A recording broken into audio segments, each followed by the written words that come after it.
story of Islam begins in the 6th century in the arid Arabian Peninsula. Now, we think of the desert as an inhospitable place where nothing grows, but at that moment, it was a bustling region for trade, a key area in the route between Asia and Europe. People of all backgrounds and beliefs traveled constantly across the Arabian desert, either in small nomadic tribes or commercial caravans. Rich cities emerged from the desert, mostly in the coastal areas such as Mecca and Medina. It was in the Arabian cities that travelers and merchants met and shared their stories and beliefs.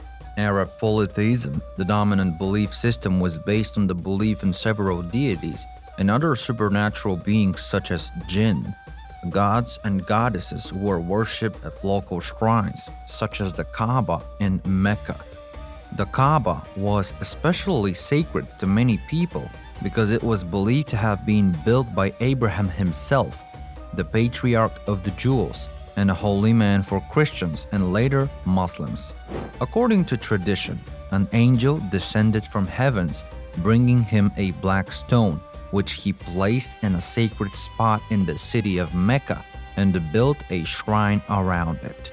This very shrine is now visited by millions of Muslims every single year.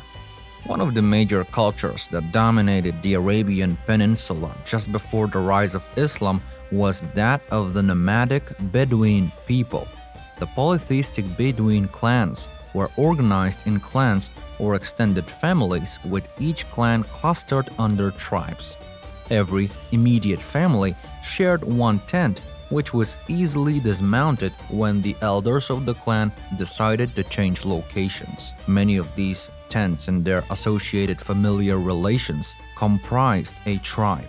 Arab society was patriarchal, meaning inheritance was passed from fathers to sons. Tribes proved a means of protection for its members. In the event that any one clan member was killed by an outsider, the whole clan was prepared for brutal retaliation. Non-members of the tribe were viewed as outsiders or enemies. Tribes shared common ethical understandings and provided an individual with an identity. Warfare between tribes was common among the Bedouin, and warfare was given a high honor. This explains the difficulties that the Prophet Muhammad faced when trying to unite all the tribes under one God. At the time of Muhammad, the shrine of the Kaaba was home to 360 idols of different religions. The chief god in Arabia was Hubal, the Syrian god of the moon. The three daughters of Hubal were the chief goddesses of Meccan Arabian mythology: Al-Lat, Al-Uzza, and Manat. Al-Lat was the goddess associated with the underworld.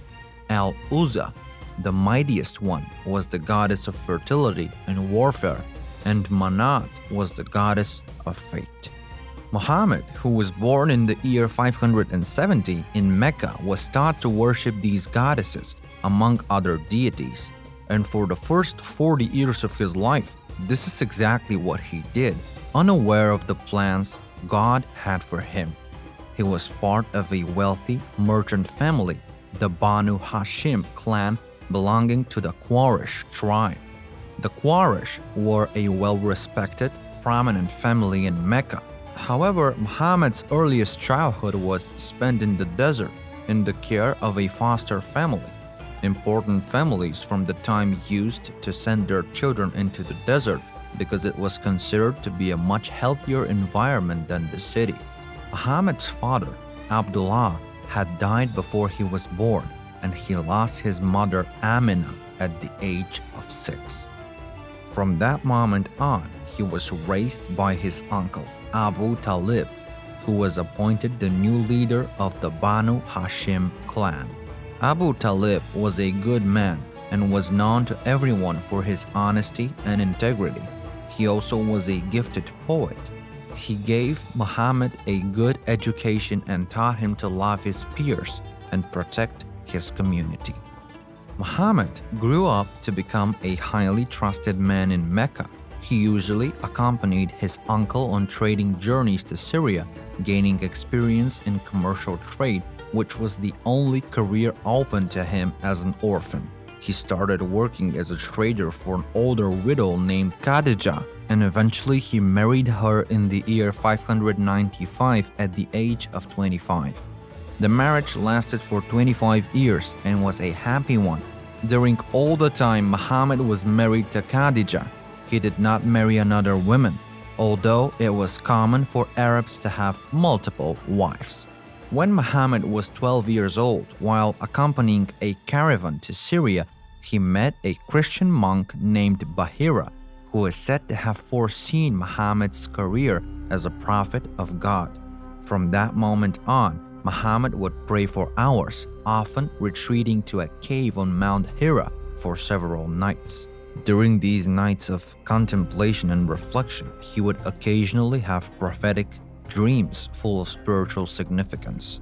At the cave, he renounced all the gods except Allah, one of the principal deities in the Arab pantheon.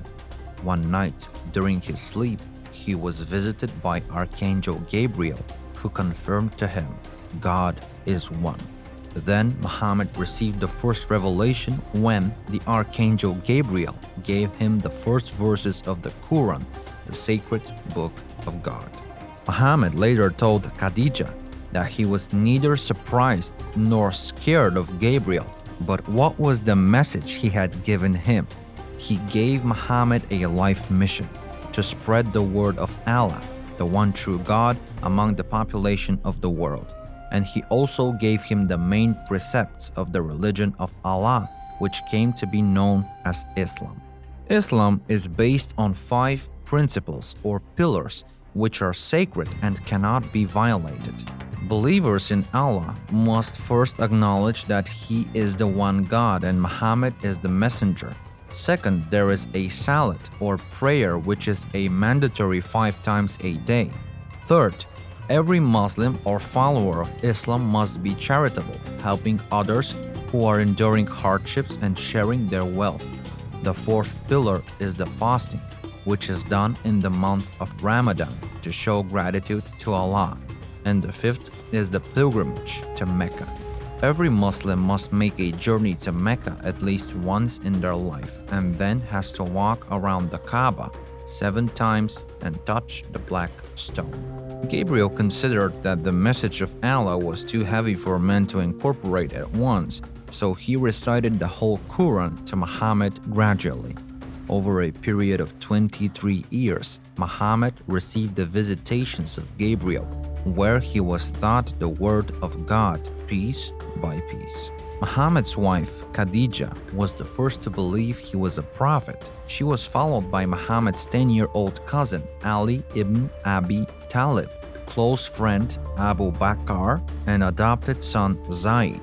Around 613, Muhammad began to preach to the public. Most Meccans ignored and mocked him, but he did begin to gain followers. There were 3 main groups of early converts to Islam: younger brothers and sons of great merchants, people who had fallen out of the first rank in their tribe or failed to attain it, and the weak, mostly unprotected foreigners.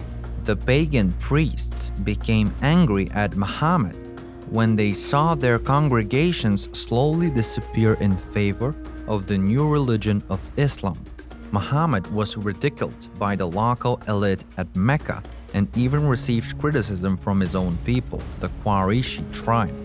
The tribe of Quraysh was concerned with what they believed were the ramblings of a strange member who spent time inside a cave and talked to supernatural beings. But mostly they were offended because they guarded the Kaaba and drew their political and religious power from its polytheistic shrines. The ruling tribes of Mecca perceived Muhammad as a danger to their lifestyle. The powerful merchants in Mecca attempted to convince Muhammad to abandon his preaching by offering him admission into the inner circle of merchants and an advantageous marriage. However, Muhammad turned down both offers. He knew he and his followers were in danger if he remained in Mecca. In 622, Muhammad left his hometown of Mecca to escape persecution by his own tribe, and there was no turning back. If he ever wanted to go back to Mecca, home to sacred Kaaba, he would first need to build an army. The Muslims call the migration of Muhammad and his followers to Medina Hijra, meaning a severing of kinship ties. It is so dramatic because kinship was one of the most sacred parts of life in the Arabian Peninsula. Muhammad gave the order to 70 of his followers to relocate 320 kilometers north to the safer city of Medina. Of course, leaders of the Quraysh tribe learned of this migration and alarmed planned to assassinate Muhammad. One night in June of 622, Muhammad's house was besieged by the appointed men of Quraysh. They yelled for Muhammad to come out of the house and he complied. But instead of surrendering, he recited a verse from the Quran and threw a handful of dust in the direction of the besiegers, which acted like a smoke screen, allowing him and his friend Abu Bakr to sneak out undetected. When the Quraysh learned of Muhammad's escape, they announced a large reward for bringing him back to them, alive or dead, and pursuers scattered in all directions. After 8 days' journey, Muhammad entered the outskirts of Medina, but did not enter the city directly. He stopped at a place called Quba, some kilometers from the main city, and established a mosque there. After a 14-day stay at Quba, Muhammad finally entered Medina, participating in his first Friday prayer on the way. Upon reaching the city, he was greeted cordially by its people. For Muslims, this is the time when the calendar starts on the year of the Hijra. Once established in Medina, Muhammad wrote the so-called Constitution of Medina, effectively creating the first Muslim state, the Muslim Brotherhood or Ummah. The Constitution of Medina established an alliance or federation of the 8 tribes of Medina with the Muslim emigrants from Mecca, with the objective of mutual protection. The document specified the rights and duties of all citizens and the relationship of the different communities in Medina. The Ummah, as defined in the Constitution of Medina, was above all a religious community, but also calculated to respect the legal and traditional forms of the old Arab tribes. Little by little, the pagan population of Medina began to accept the Muslim migrants and later converted themselves to the religion of Muhammad. An important feature of the Constitution of Medina is the redefinition of ties between Muslims. It stated that faith relationships always would stand above blood ties. It also emphasized individual responsibility instead of the whole tribe taking the blame for the actions of their members.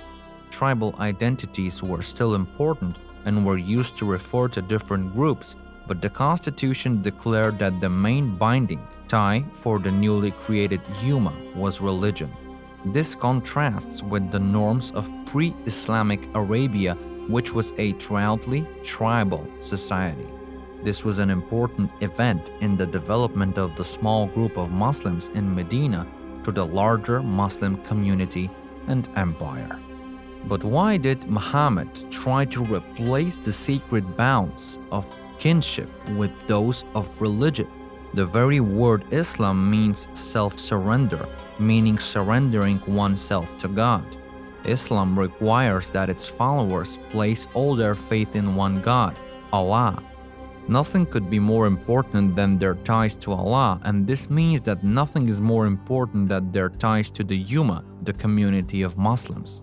It was also around this time, more precisely in the year of 624, that Gabriel revealed to Muhammad that he should always pray facing Mecca, the most sacred site for Muslims. Muhammad immediately adjusted to the new direction, and his companions praying with him followed his lead, beginning the tradition of facing Mecca during prayer.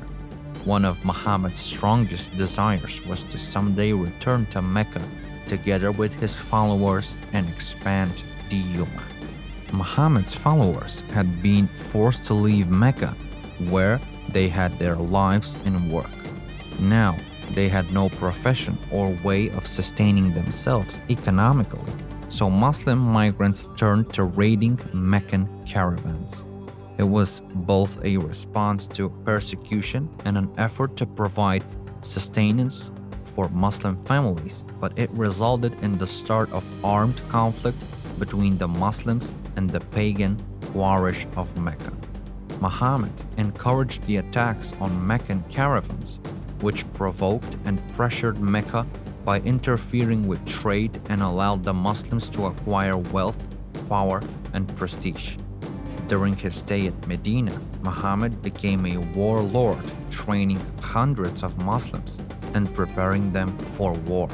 The ultimate goal was to induce Mecca's submission to the new faith.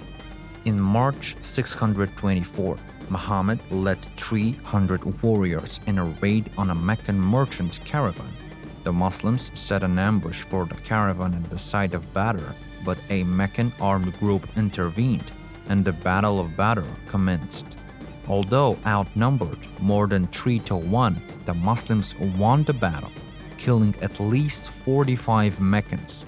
Muhammad and his followers saw the victory as a confirmation of their faith, and Muhammad said the victory was assisted by an invisible host of angels. The victory strengthened Muhammad's position in Medina and dispelled earlier doubts among his followers. After being defeated at Badr, the Quraysh living in Mecca regrouped and planned an attack on Medina. A victory was important not only as revenge against the Muslims, but also to maintain their economic prosperity and restore their prestige. Abu Sufyan, the leader of the ruling Quraysh tribe, gathered an army of 3,000 men and set out for an attack on Medina. Muhammad led his Muslim force to the Meccans to fight the Battle of Uhud on March 23, 625. When the battle seemed close to a decisive Muslim victory, the Muslim archers left their assigned post to raid the Meccan camp. Meccan war veteran Khalid ibn al-Walid led a surprise attack which killed many Muslims and injured Muhammad. The Muslims withdrew up the slopes of Mount Uhud. The Meccans did not pursue the Muslims further but marched back to Mecca, declaring victory. For the Muslims, the battle was a significant setback. According to the Quran, the loss at Uhud was partly a punishment, partly a test for steadfastness. After 8 years of fighting with the Meccan tribes, Muhammad gathered an army of 10,000 Muslim converts and marched on the city of Mecca. The attack went largely uncontested, and Muhammad took over the city with little bloodshed. Most Meccans converted to Islam. Muhammad declared an amnesty for past offenses except for 10 men and women who had mocked and made fun of him in songs and verses. Muhammad destroyed the pagan idols in the Kaaba and then sent his followers out to destroy all of the remaining pagan temples in eastern Arabia. On the 16th of March 632, Muslims gathered to attend a sermon offered by Muhammad. They did not know it at the time, but it would be Muhammad's farewell speech not long before he died. There, he once again claimed that there is only one Allah. He seemed to be worried about the future of the Ummah as he focused on equality and justice. Muhammad stressed that all men are equal before God and as such should be treated by their fellow men regardless of their ethnicity or belief. There should be unity among Muslims instead of dividing the community into smaller sects. Perhaps also envisioning that a long period of war would befall the Muslim community, he advocated against killing innocent people, even during warfare. Justice was, according to Muhammad, one of the main principles of Islam, and in this sense, he prohibited usury and the mistreatment of women. Muhammad's words during the farewell sermon became the foundation of Muslim edicts, and the contents of the sermon are repeated and taught to all Muslims worldwide. In 632, a few months after returning to Medina from the farewell pilgrimage, Muhammad fell ill and died. By the time Muhammad died, most of the Arabian Peninsula had converted to Islam, and he had united Arabia into a single Muslim religious polity. Muhammad's successors would soon expand the territory of the Islamic states to one of the largest empires in history, but it was not without struggle.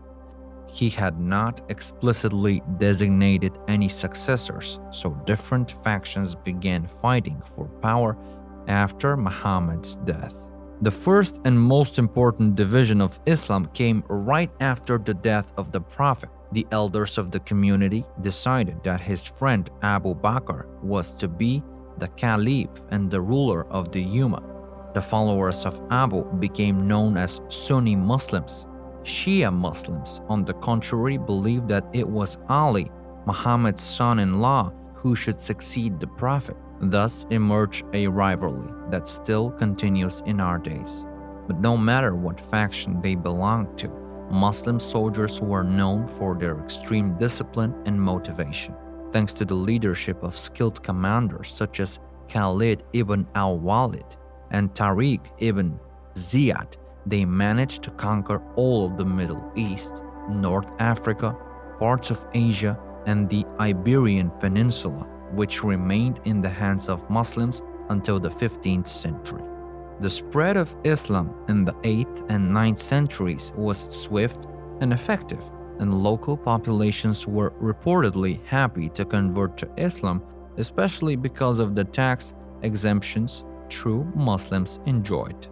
So, the origin of Islam is said to date back to the early 7th century CE, beginning in 610 CE, when Prophet Muhammad received his first revelation from the angel Gabriel in a cave near Mecca.